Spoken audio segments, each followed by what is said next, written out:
cái ngày tuột dâu nó phê nó điên nó thấy phía mồ nó chẳng biết khi thôn ta cần dần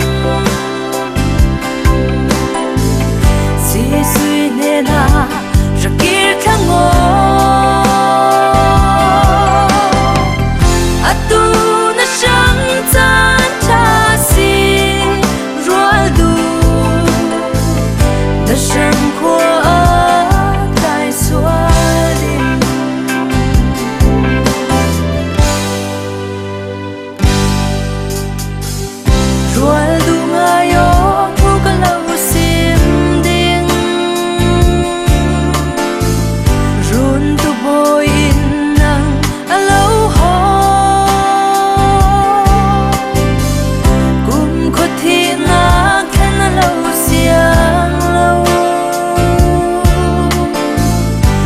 răng run đắm na cái thế dâu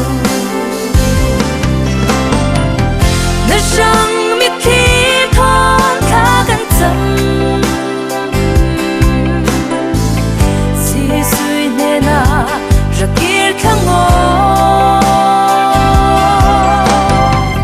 à tu nó răng tan cha si rồi lu nó răng khô